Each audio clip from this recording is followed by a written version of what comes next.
Welcome back to Backcountry BSing. Sweet. Another show today. We've got we're breaking out a little bit. We're going away from the YouTubers here. I like talking to people who are being innovative. Yes, and I want to talk to more people in like the technology sector of this of backpacking. Yeah. So we have two members from Art of the Trek. So if you've listened to our podcast, you know that they have sponsored this channel. They are not sponsoring this episode. Nope. We didn't. We didn't. That would be weird. That would be weird. That'd be a conflict of interest. But we want to talk to them. Yeah. So let's bring them on. Yep. First off, thank you both for talking to us. I know we're all over the world right now with you guys. It's really very cool. I do think though, before we kind of launch in, how about and either of you guys can answer this. How about just give like a quick, for people who are listening, a quick little like overview of what Art of the Trek is. Sure. I guess I'll take the lead on that. So Art of the Trek is a solution to the problem of having a plan for what to do before you go out there, knowing information about what to expect on the ground, and overall just avoiding surprises and having successful adventures in the backcountry. Yeah. That was very, very good. That was much better than I could have said. And I do want to. So you guys have been around for at least a couple years now, right? Yeah, we've been plugging away on this for a couple years. Starting small and listening to users. And Nicole has a lot of experience chatting with people, and this has been really built up based upon feedback from hikers and campers out there around the world. Maybe she can speak a little bit to her involvement with them and how that has guided the project. Yeah, so I have a great job. I'm very lucky that I get to talk to, backpackers really all over the world. Of course, a lot of folks in the US, but also I would say Australia, Europe, even some folks in Asia, South America. So a little bit all over the place. And yeah, I mean, generally, we're just really interested in hearing, what kind of feedback do you have for us? What can we do to improve what we're doing? Are there any features that you'd like to see that we're not we don't currently offer? And then I really just take all those ideas back to the team, and then, the development guys really make that happen. So where did the idea come from? Like, I know what you're trying to accomplish, but like, how did you get that spark? Yeah, I suppose growing up in the outdoors and spend a lot of time doing it. My background's in computer engineering, so blending software in the outdoors to solve problems that I saw existed out there was a natural fit for me. That said, as tempting as it is sometimes to make it a pet project of my own, we really try and have it be guided by user demand and prioritize the things that people want to see out there. So it probably sparked by me and then driven by community feedback, as Nicole was referencing. And so I'm assuming, Scott, this just started with just you? Yeah, so started off as me as a one-man show doing a little bit of everything, yes. And now, Nicole, I think we talked about this. Can you talk about like how big you guys have gotten just over the last couple years? Because it's not a small enterprise now. Well, it's still a small, I think it's still a small team. I would say, I don't know, Scott, are there maybe 12 of us on board? Yeah, you could say that. There's a core group of maybe half a dozen of us. And then, help that if you include our route guide planner colleagues and things like that, who are a little bit more experienced backpackers who come help us and provide route guides for areas that they're familiar with in response to user requests and things like that. Yeah, we could call ourselves a group of a dozen. That's pretty good. Yeah, that's pretty solid. And are we allowed to talk about the route planning stuff? I know you guys are getting like bombarded with those requests. We don't have to talk about it if you're at capacity, but we can chat about that, and good problem to have. So yeah, I was referencing that, and that has indeed been one of our most popular features so far. So if you go to artofthetrek.com and request a custom route guide, there's a form to fill out about all of the criteria you have for the ideal trip you're looking for in your area. And then, a real person, sits down and researches that and, provides a route and detailed information on water sources and campsites and permits and what to expect and how to get there, information about the trailhead and an overview of the route. And in many ways, what a lot of us are familiar with from a book of backpacking routes that you can buy. And this is just going to be a more sort of worldwide online compendium of those. And yes, as you were alluding to, that is popular. We've been swamped. We've fallen behind on a lot of those requests, and that's a good problem to have while we're starting out and scaling up. So yeah, well, perhaps we'll regret in a few days talking about this on your popular show. We have a lot of other stuff going on as well that we'd be happy to highlight. But yes. Oh yeah, we will. Yeah, we want to talk about it too. But I remember Nicole, when we talked, and you sent over one of the guides that you prepare for people, and I was like, I can't believe this is free. I know that's. I mean, there is. I was very impressed with the detail and the deliverable as a whole. I thought it was very cool, and that's very cool. And I understand why you guys are getting blown up for that. Yeah, that's a good service. And that's the niche right there. It's because we're lazy. Yeah, but I also, let's talk about that a little bit. Let's talk about buddies, because I also think that is a cool service, and that's a niche, and that's something that doesn't exist in the backpacking sector right now, because it is difficult if you don't have anyone to backpack with and you don't want to backpack alone. Yeah, because there are a lot of impediments to that. Or maybe it's your first time, or certainly if it's your first time. I think that's the thing you guys have set up is a cool way to break down a barrier. We're all about getting more people outside. I mean, honest to God, that's kind of like why we started this, is like, we truly believe this world would be a better place if more people were outside, like recreating. And I think breaking down a barrier for a lot of people is they've never done it before. They're interested in it, but they don't have anyone to do it with, and they don't want to go out there. I mean, certainly I wouldn't have wanted to do that. No, me neither. Absolutely. So let's talk a little bit about buddies. So how, and either of you guys can field this. How did that idea come to you guys? Yeah, well, let me jump in real quick to talk about what you were referencing there about getting people over the hump to taking more backcountry adventures, and then I'll turn it over to Nicole to chat about our buddies feature that facilitates that.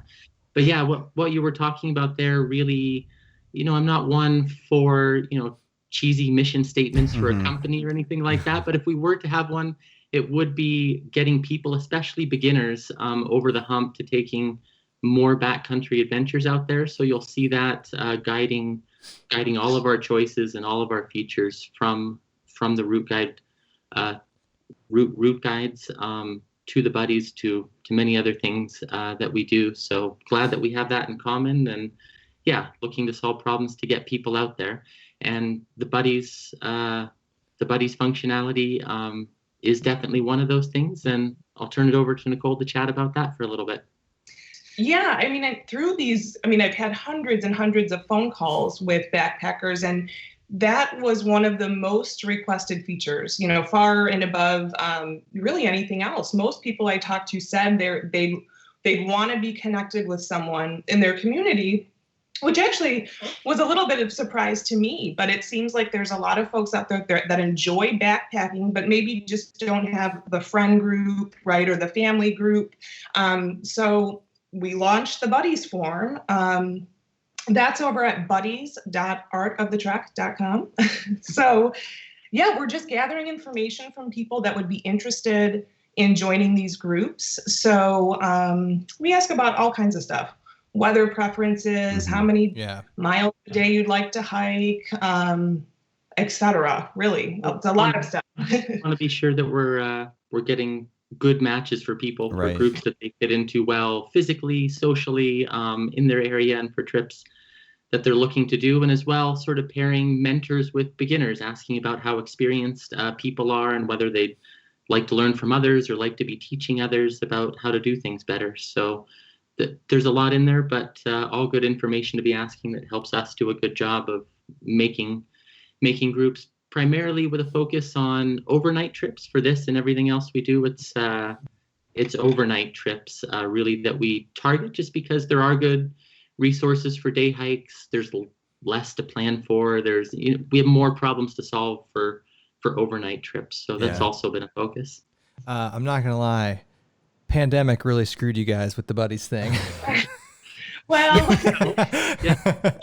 don't know if it did though. I mean, I think we obviously can't launch groups in a lot of places immediately. Yeah. But on our end, it's actually a great time to just proactively gather this information. That is absolutely true. Because we need some time for people to fill out the forms and then get good groups together and then plan trips. So actually, I feel like it's working out well. And people have been engaging with it, from home and looking forward to going out with groups again when they're able in their different areas.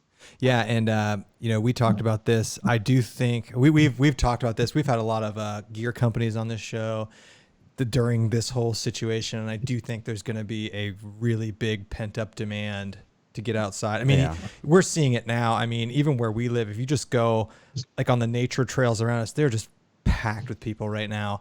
And we're actually going backpacking in a week from now, and we're doing our best to go places we know aren't super popular just because we know there's going to be so many people out there. But I do think there's going to be a massive pent up demand for this kind of stuff, especially now that we're getting into warmer weather and we're getting into like, at least in, where we live, like prime backpacking area. But one thing I was kind of interested in is, have you guys, and I don't know like who's combing through like what people are filling out, but have you like learned anything interesting about people through this buddy stuff? Like, are people selecting options or selecting things that were kind of surprising to you? Let me think. I guess people fulfill, no. That's a perfect, that's a fine answer for you there. Yeah. No, I just didn't know if like, you're like, oh, like a lot of people starting out, they tend to preference this, maybe like that didn't, like maybe that was a surprise or something. I don't know, because I actually went through and was filling out. It's very cool. Like it's basically a survey you take and you kind of like pick out what you like about backpacking effectively. Like what's your style, and I'm assuming you guys use that to kind of match people up. I just think it's a cool service. Yeah. I don't know. And anything exotic or interesting? I don't know. I mean, I think the questions that I always go right to see how people respond are the ones about like drinking and guns and recreational drugs, just because I'm curious. I'm like, how many people are going to say, that's good, hey, you guys put that in. No, that's maybe that's a personal curiosity.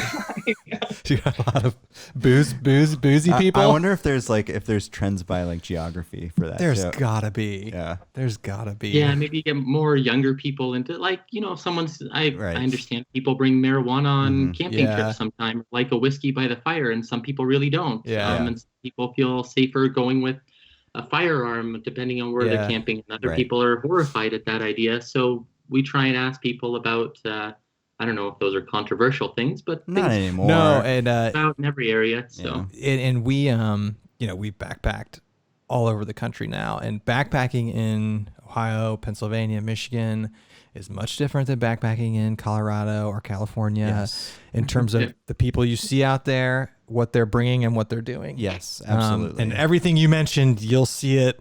You'll see it. There's a lot more firearms in Ohio and Pennsylvania than there are in California. And that was something I remember.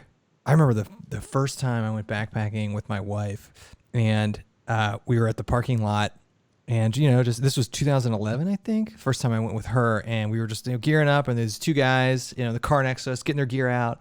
And we're just like chit chatting. They turn around, and they both had like drop leg hip holsters with Glocks on them. And I was like, okay.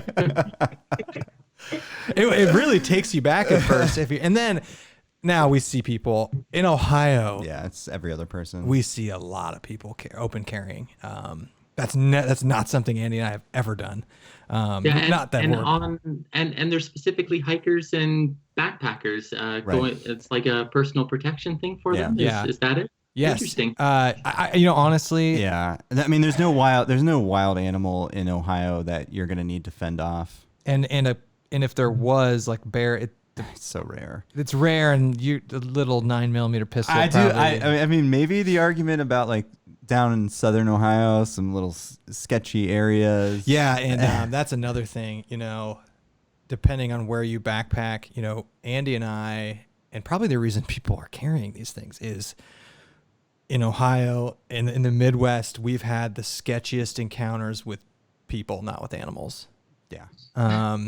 It sounds like there may be a good story or two there. You gotta. Yeah. Well, we've got, because people always ask us, you know, what's the scariest thing? And on more than one occasion, on several occasions, a very common thing that happens to us, I remember last time it happened to you, is like 2 a.m., you're sleeping, and there's a flashlight and a person right in your face. Oh, wow. So maybe that should be on the survey somewhere. That has happened to us. And it was never like malicious. You know, one time this guy was looking for his group of friends and thought we were them. And so there's just a flashlight in Andy's face. Yeah, in the middle of the night. In the middle of the night, it wakes you up, and it's definitely scary. That has happened to us on numerous occasions, but never malicious, I guess. No. It was always just people. We've definitely encountered like what appear to be very sketchy people on the trail, for sure. Absolutely. Not at night, though. Their backcountry marijuana grow operation. No, we have not. We have not hit that yet. Luckily, we're waiting. You know, we've been to California. We haven't hit that yet. I know, right? Although they say that's rampant in the national forest. That would be the. I don't even know how I would respond to that. I'd run. Just walk out on a field of marijuana. I don't know. Get out of there. What other sketchy things have happened to us? Nothing. Just other than people. A few human. Yeah, the animal interactions. We've seen bears, but it was never sketchy. We did some like any sketchy like cliff sort of stuff in Linville Gorge. No, a little bit. I don't know. No. What about you guys? That's actually this is a project Nicole and I have had. We're planning on doing a blog post about sort of most not necessarily sketchy with people adventures, but sort of challenges people have run into. I guess a couple of mine come to mind, more of weather and environmental stuff, like times I've wound up swimming across rivers with my pack, maybe that's a good brief story to add to the discussion here. Let's hear it. Please, now you have to tell us. Rain training hike, and went out on purpose in a pretty good rainstorm and had to walk across a glorified stream to get out there, and hiked around for 5 hours in the rain and came back, and the stream was a flooded, swollen river that I had no hope of walking across again. So had to reference satellite view on my phone and find a bend in the river where it widened out and shallowed out a bit. Wound up waiting for the water to recede a little bit. But even then, I sort of held my pack by one strap and doggy paddled across that, which may not have been wise in retrospect. So another thing we're looking to compile is sort of brief, sort of 3-paragraph stories from experienced backpackers of sort of the decision-making process of bad choices they've made or problems they found themselves in, and how they got there, how they should have made different decisions. But do you consider? I've got a story. Do you consider that a bad situation that you were in? Like, and that was a poor decision? So, I did not have the gear with me to spend the night, and certainly getting swept downriver would have been problematic. I was a competitive swimmer, but that's irrelevant in the current of a swift river. So that was a bad choice. That probably would have been a good time to inconvenience rescue services. So I wasn't spending the night out in a rainstorm with improper gear or risking getting swept downstream. It wound up fine in that situation, but do that 36 times, make those kind of choices, you're going to have a problem in one of them. So that is, I think, a good example of where I should have made different decisions. And I have a few more of those of my own personal stories that we're putting together and trying to hopefully Nicole can reach out to you guys and get a couple of yours. You got any? I'll give you some. But I think you did a good job. We've got plenty.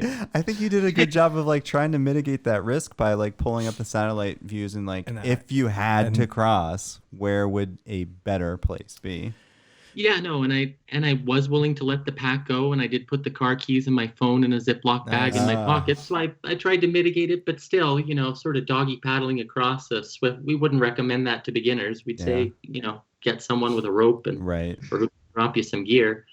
But yeah, any environmental or decision making? I fell in a river with all of our electronics gear. Yeah, that was a poor decision. Yeah. If you're crossing a river and you've got thousands of dollars worth of audiovisual equipment, make sure it's not in a place where it can get wet. But when you said the pulling up the satellite maps on your phone, this was a story, and it's the same trip we're talking about. Oh, yeah, in Linville. So we went to Linville Gorge. So I don't know if you're familiar with Linville Gorge. It's in North Carolina. It's like right south of the Smoky Mountains. It's beautiful. It's a huge rock climbing destination. It's basically a massive gorge that runs, and there's you can circumnavigate the whole gorge in about 40 miles.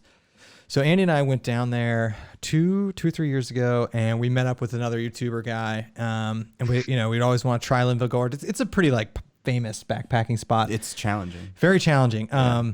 What Andy and I didn't know is, so very rarely do Andy and I not do any of the planning. Yeah. So we are normally when we meet up with people, we're normally taking charge of the planning. I know we're a little OCD. But it was nice. We're like, oh, this is great. This is great. We're with some other experienced backpackers. We're with a guy that's been there before. Yeah. We're with a really experienced backpacker we know from YouTube. This is going to be great. We don't have to do anything. So I didn't know this at the time, but they're like, all right, we're gonna circumnavigate the entire Linville Gorge. We're like, oh, it'll be sweet. It's 40 miles. We're there for three or 4 days. Yeah. What we didn't know at the time is there is no trail that actually circumnavigates the whole gorge. If you want to circumnavigate the whole gorge, you have to do some bushwhacking. About 15 miles of bushwhacking through 0 established trails. All right. Well, that sounds pretty tedious. It was awful. It was, and we're going to get to it. It was, and to further complicate things. Okay. The one guy, there are 4 of us, 5 of us. The one guy who'd been there and knew the bushwhacking way had to bail before we got there. He got injured. So, and we have this on video. We held out our phones. So this was the last day. We're like, okay, we got 15 miles of bushwhacking to get back to the car. There's no trails. We're like, you need to tell us how to do this. We've never been there. So we pulled out our audio recorder on our phone. We're like, give us your directions. And it involved following bean cans hung on trees. Yeah. Anyway, we got completely lost, flat out lost in the middle of Pisgah National Forest. No, I mean, there's no, we don't bushwhack. That's not what we do. No. You're not on a trail. You're in the middle of the forest. And there were 4 of us because the 5th guy who actually knew the way dropped out. And what happened was, it was awful. I've never not back, and this is this is the South, so it's overgrown. It's not like out west where it's pine forest. It's all rhododendron. It's rhododendron. You're going through it. It was raining. It was not flat. And so this is what reminded me of the story. And so we were not leading. We came to a clearing. And I was like, this is bullshit. And so I walked up. And I was able to get cell service at the top of a crest of one of the mountains. And I pulled the satellite imagery for where I was. And I saw there was a farm. There was a farm a quarter mile or a half mile up the bank of this mountain. And I remember getting pushback on wanting to do this because some people in the group wanted to continue bushwhacking. And I was like, no. We were literally lost in the middle of a national forest on the 3rd day of a 4-day trip. So you're down on supplies. So we used satellite imagery to kind of navigate our way to a farm, a huge acre farm. And then we were able to follow that farm up to find a road. And that's how we got saved. But it was several mistakes were made. Yeah. Not knowing the whole trip plan. Yeah, not knowing and not spending the time to research it ourselves. Yeah, and then when the guy that did know the way bailed out, we should have never attempted it. Yeah. It was literally okay, go count 6 trees down on your left, cut up, go a quarter mile this way. There's a bean can on a tree, turn right, take that for 2 miles. There's a down log. Literally, those were the directions we were given to cover 15 miles. We're like, what? So that was very regrettable. And I think that's a great point to reinforce for beginners listening or watching this, is that it's never just one thing. It's always a series of choices and events and things that get thrown at you. And, you've got to leave a buffer so that, imagine if you hadn't have had your phone or reception where you were and things like that. So you always have to have, at least 2 links left before, you need to call for a helicopter. Yeah. Or, and I'm looking at the InReach behind your head there. Yeah, there's make sure you have the option to call for a helicopter too, is an important link in the chain, right? Yeah. So that last year I did some solo backpacking out in the Lake Tahoe area, and that was like I read too many stories of people like getting pinned under rocks and dying from dehydration, and my wife was like, dude, you got to take something. So I got the InReach, and that was I wish we had a sponsorship by Garmin. We don't yet, but I wish that we did. So as I say this, it's just as a big fan of the device. Like the InReach is fantastic relative to anything else out there, because it also provides the ability to live track you and be emailing and texting with people, so you avoid if you need some help but not a helicopter, you can keep it low key and call for help from friends or family as well. So and it's great experiences with it. It's cool. Like you can send people the link and like just follow like your breadcrumbs. I think that's cool for people. Another story that came to mind about regrets, and this wasn't a major regret. You're talking about inclement weather. When one of the first times we went backpacking together was 2009 in Wyoming, actually, in the Bighorn Mountains, and we got caught out in some pretty nasty hailstorms. Yeah, we were stuck for like 2 days, 2.5 days. And that was our first time. Like, we're from Ohio, man. Like, that was our first time in like mountains, like mountains. And as you guys probably know, I mean, when you're up there, I mean, especially in the summer, like weather can come in so fast. And we had like a little base camp set up, and we would we were doing day hikes, but we got caught out in hailstorms several times. And it's scary up there. And one of our buddies, his gear failed, and he tried to leave, and he couldn't. He couldn't leave because there was a part of the trail that went on this cliff face, and there was a bull moose that wouldn't let him by. Yeah, his tent, like it was at night. Another hailstorm came through, rain, everything, and his tent was flooding, and we were 9 miles from the car. And I think it was like 9 p.m., like 8 or 9 p.m. And randomly he's like, guys, I'm just going to hike down there, sleep in my car. And then the next morning we were going to leave. I'm like, all right. But like at 11:30 p.m., he comes running back into the trail because it was running along a cliff, and there was a bull moose there. And I think he tried to throw some rocks at it. I don't know. That's dumb. That is dumb. But it was blocking his way. So and that was our first time. That same trip was our first time seeing moose. And the very first moose encounter we had was with, are they sow? Are they called sow? Female moose? Calf. Sow and her calves. Anyway, it was a female moose with her young. And we didn't know at the time. And our buddy who lived in Wyoming was freaking out. We didn't know at the time, but that's like of all the moose encounters you can have, a mom with the young is like the most dangerous one you can have. We didn't know that at the time.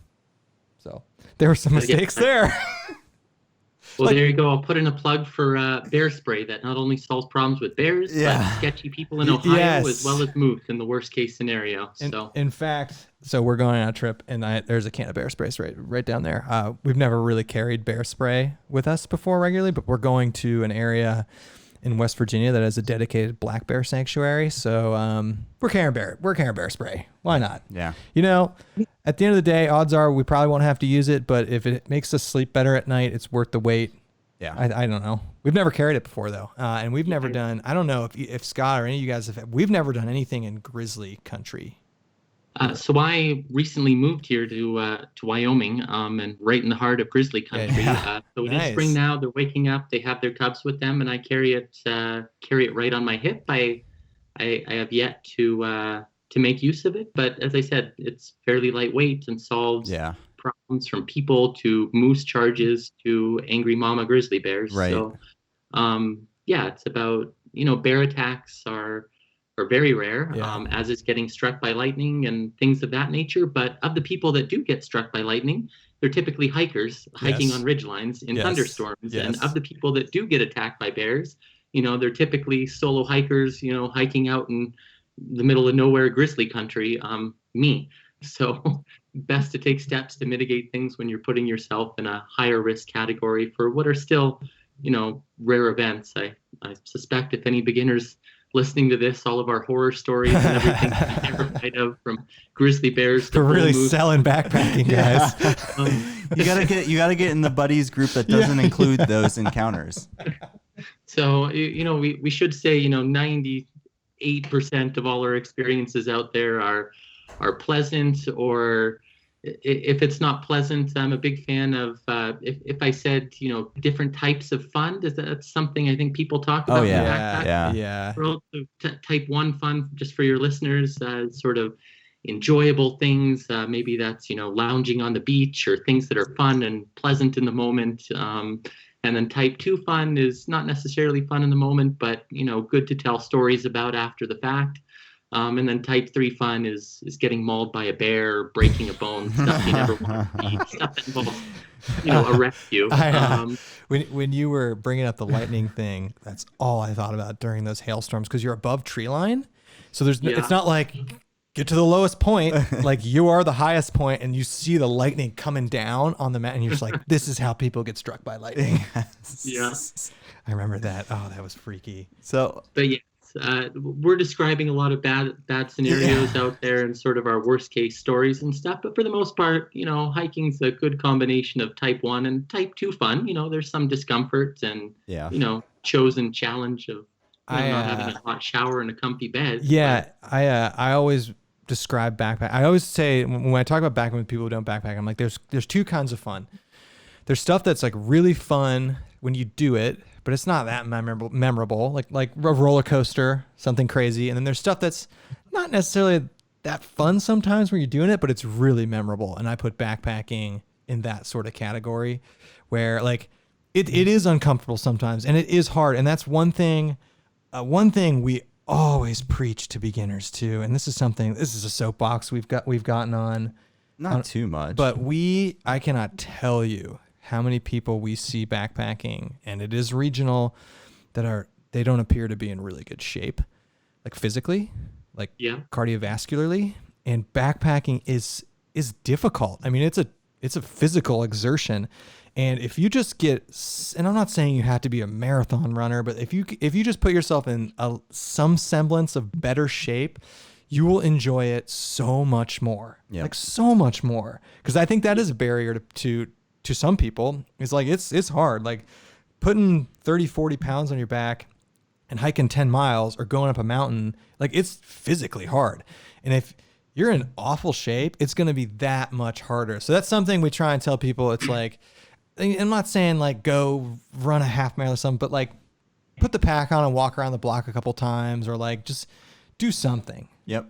Yeah. And on the flip side of that also brings to mind, I'll turn this over to Nicole in a second. People using backpacking for fitness and weight loss and things like that, beats a gym. And how often do you see that in the folks that you chat with, Nicole? I mean, quite often. I mean, a lot of people, have found our website or heard about us, and because they, are embarking on a sort of a fitness journey. Mm-hmm. And I think it's really appealing because it's essentially just walking, right? Yeah. So I think people feel like, yep, I can do this. I do completely agree with you that, especially coming from the company standpoint, we obviously want to make sure that people are prepared and that they're healthy enough to take a trip, right? So, for example, when we prepare these route guides for folks, we're really careful. If they're a beginner, then we kind of are like, do you really want a 5-night trip? Because we want to maybe do a 1-night trip, Right. So that's good. That's going from like Florida to, and then they want to maybe do the backpacking trip in the Rocky Mountains. Then, obviously we consider the elevation as a factor that might not be great for the beginner. So yeah, I feel like we try to take that stuff into consideration. So if someone wants to do that service with you, and they're like brand new, absolute beginner, and they're like, I want 10 days in the mountains of Wyoming, do you like say, hey, maybe let's start a little smaller? We have a checklist to go through based on experience, and that checklist gets added to as we learn and see the mistakes of what some people are asking for. And I encourage beginners to, set up their equipment, spend a night sleeping in their backyard. For me, it gets into type 3 miserable fun pretty quickly. Yeah. If I get a bad sleep out in the backcountry and you're tossing and turning and joints are aching, like sort out your sleep system on the living room floor before you head out there, and, head out, go from your living room floor to your backyard, from your backyard to an hour from the trailhead. So you have the option to bail out. From that to a 1 night to a 2 night, and scale up in, in an organized way, setting yourself up for success on, things that aren't inherently comfortable or normal for people to work out the kinks in their systems on a regular basis. So. Yeah. And I think making sure people, like the first time, and I kind of experienced this with my wife because she had never backpacked before she met me. Lucky her. She does it all the time now, but like I wanted to make sure the first time she went, like she had the most positive experience, because I wanted her to keep doing it. And part of that was, we're going 2 miles. Like, we're bringing all the good food. We're going to have a great campsite. Bring all the clothes you want. I don't care. She brought a nail file. She brought all sorts of girly stuff. I'm like, that's fine. Like, bring it all. I want you to just have a good time so that you'll be positively reinforced to keep doing this, because I think that's key. Just like the first couple times, like, we'll just go a mile. We'll go out there. We'll cook some good food. Bring your makeup. I don't care. Bring whatever. She brought a bottle of wine. She did bring a bottle of wine, and like, just, I just want you to have a good time so that when I keep dragging you out to do this, you won't say no. But it kind of echoes with what you're saying. It's like, just start slow, start easy. Because we do know people, and for some people it's work. We know people that literally had never backpacked before and then went and through hiked the Appalachian Trail. Like 0 to 60 kind of stuff. And that works for some people. But I think the vast majority of people just like, I like the idea of just go in your backyard for a night. No, seriously, like test your sleep system. That's a good thing to do. We tell people with hammocks to do that all the time. Yeah, absolutely. Just go in your backyard for a night. Like, who cares? And then, if you get you're never going to get a great night's sleep your first night sleeping in the woods. But if you get a good night's sleep, then just kind of like titrate it up a little bit. What, so I do want to switch a little bit back to actual Art of the Trek stuff. Like, when people look at what you've built and designed right now, like, where do you see the future of this going? Yeah, so great question. And as I like to say to Nicole, not up to me and my preferences, up to where we see user demand and traction. And, that has substantially been behind route guides so far. So I can envision a good focus on, I like to liken it to the App Store in a sense, where anyone can throw up a guide and you depend on reviews to see how good that is. We'll probably step into, have some approved guides or well-screened guides. The quality's there, but anyone can submit a request, anyone can respond, and allowing people to post those up there either for free, just to help get information out there, or if they want to charge for a route guide. Some of these, are 3-week routes through the, high Sierras, and, people invest a lot of time in putting together the initial guide and probably updating it from year to year. If they want to charge people for that, I think that's an elegant model as well. So a place for experienced backpackers to put out information, maybe make some money, and for beginners just to be able to click 3 times, then not have to think about anything. And not to say there isn't stuff to think about. People should think, use their own minds, but follow through with a good solid guide that they can be confident in, that'll get them out there with minimal to no surprises along the way. So it's almost like you're moving towards like a model of, or in continuing to do, like just a strong virtual community of resources. Yeah, and I should say, like, as part of being able to put together route guides, that involves, cataloging the campsites and the scenic locations and the trailheads, and, making sure the trails are up to date and routing along a map. People can go there and plan their own trips as well, and people do that on a regular basis, and having, people.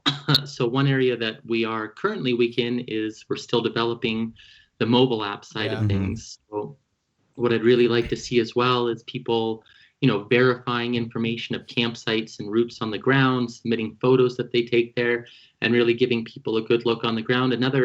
As I say that, another neat thing that we have that I would love to build out more is we have what's called Trail View, which is Google Street View for hiking trails, essentially. So we just have that in a couple hiking trails where we've done it with a test backpack, but it's a full 360 view of any point you want to see along the trail, so you can see what to expect. And I'd love to turn that into hyperlapse videos. And that's a great idea. Then you start streaming that on like a TV, and you put the treadmill on the highest incline. Throw your pack on when it's bad. They have that. They have that for bicycles. What is Zwift? They do that for bikes these days. Yeah. So that's very. No, we're not looking to take it that far. No, that's Andy and I. We love technology. We both kind of work in technology. I guess I do. You kind of do. I guess you do. No.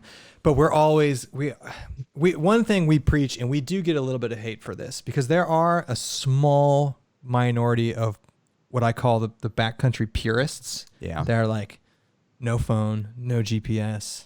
Map, compass. We get a little, but that's the minority of people. We are all about, like, I keep preaching it on this, making it easier for people to get out there. And part of that is harnessing technology. So Andy and I are always looking at the next sort of technology. And a lot of that in the last at least 3 or 4 years has been what you guys are talking about, basically with the gut hook style of apps. That really only exists though for like 5 trails, I think. I don't know. But it's incredibly helpful to know, and Nicole, we talked about this, to know are water sources running? Yes. Or is there bear activity in the area? What are the bugs like? Yeah, is there a good spot to camp? What's the weather like this time of year? Yeah. And having that in real time, the water stuff especially. I mean, that's almost the life and death thing sometimes. But because water sources are seasonal, and that's one thing we relied a lot on when we were in Colorado.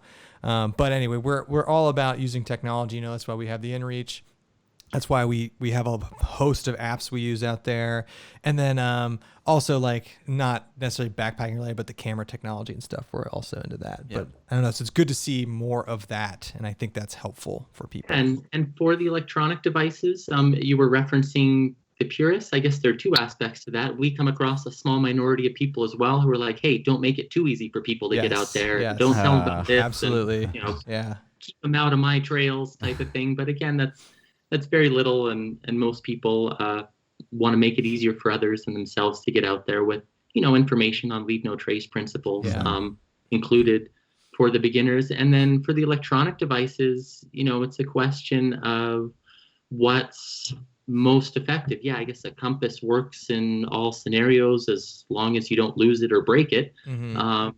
But what provides more information and utility out there is always going to be some GPS based device. And if you're worried about that, like I have, for example, my phone in cold temperatures, it'll just go black. It's not like the battery's dead, or there's like, you do need to worry about batteries in extreme cold environments, and stuff can get wet. But bring 2. Like I have my Garmin watch with the route loaded in it. Right. I have my phone, and I throw it in my InReach. I have 3 devices, so 1 fails, I still have 2. 2 fails, I still have 1.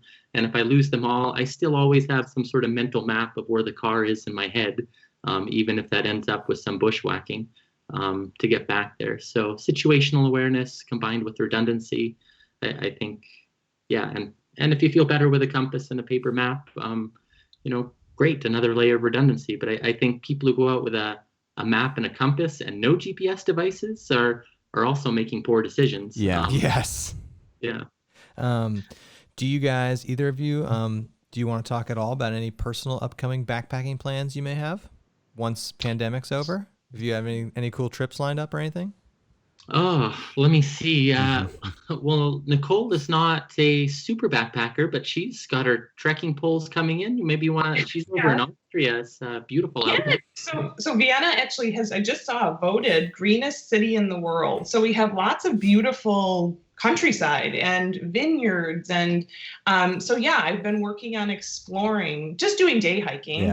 But but yeah, just doing all these different trails, just really right outside the city. So it's really, really nice. Yeah.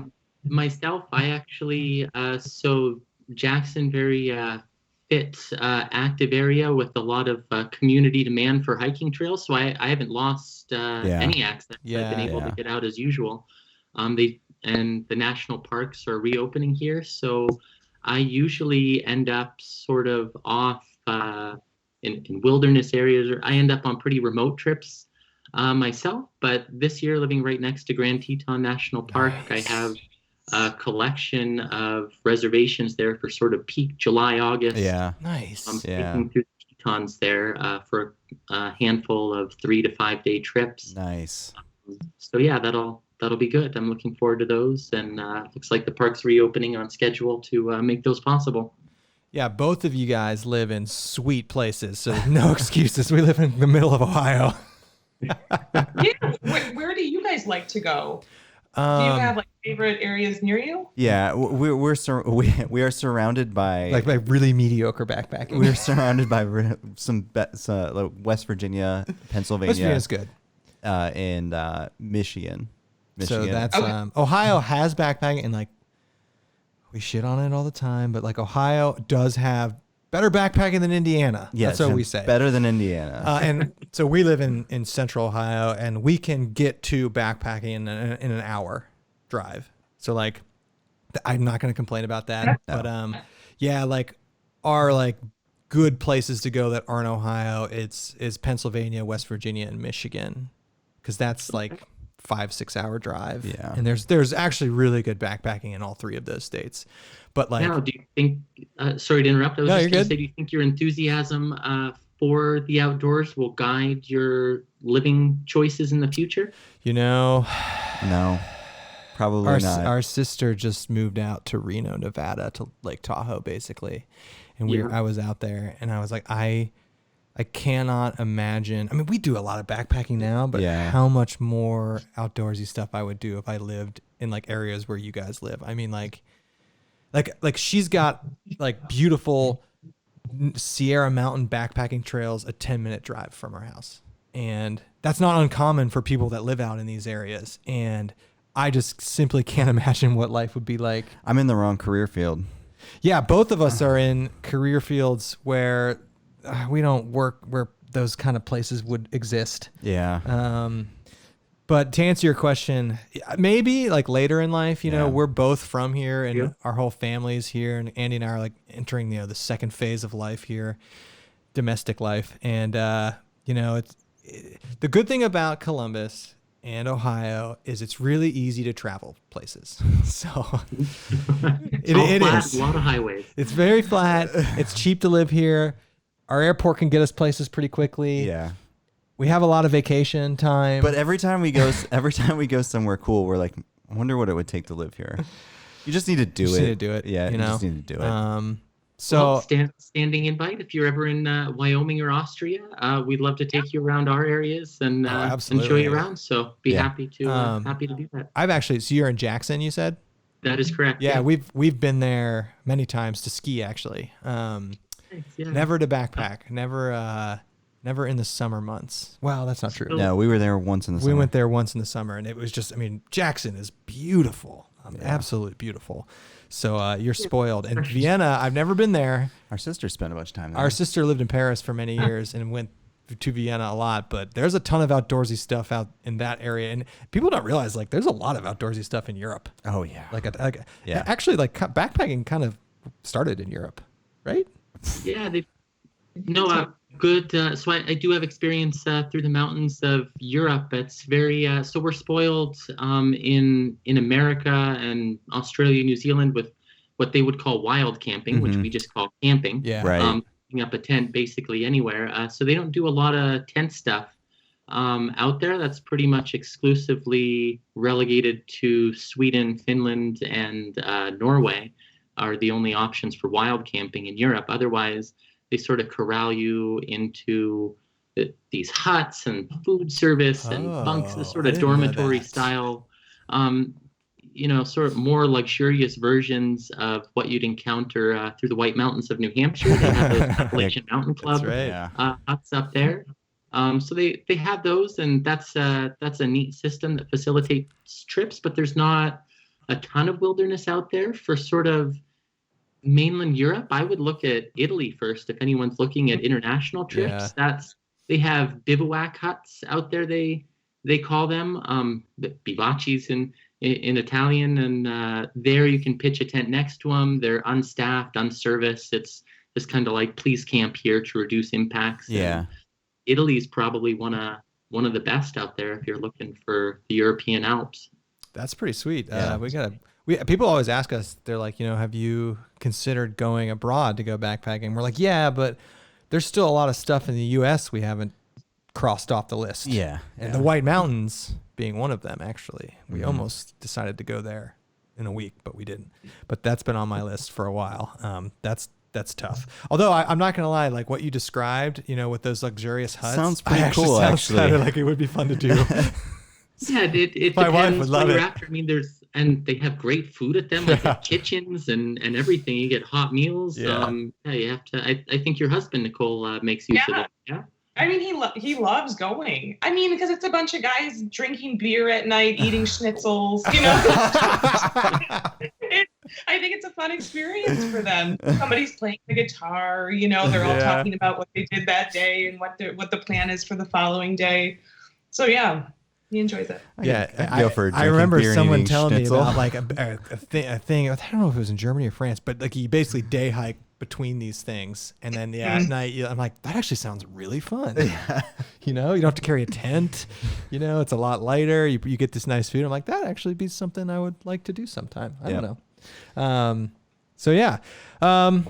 Any other topics you guys want to cover? No, I think it's important for us to ask, like, is there anything about Art of the Trek that that you want us to know about that we didn't hit on? Yes.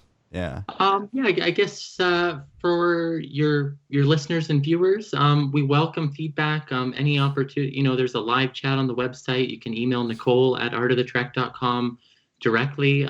Keeping a good engagement with our users is what we do, and it's real suggestions that get sent in. We keep a list of who suggested what, and they get an email when their feature goes live. So it's really user-driven development. So as much as people want to be involved, and now's a good time, a good asterisk to point out is, I don't want to say we're in beta mode, but not everything's perfect. Yeah. There's a bug there. We're building up. It's half the feature set we expect to have in another year. So bear with us. It's a work in progress. And yeah, set your expectations low, and you'll be pleasantly surprised. We have a lot of good things going, but yeah, it's a work in progress that we put out there, so people can use it and offer feedback while we're building it up. So I think those would be the two main things. Well, I mean, we certainly appreciate any innovation in this space, and so like to get things better, people need to use it and try it out and provide feedback, and so I think people need to do that.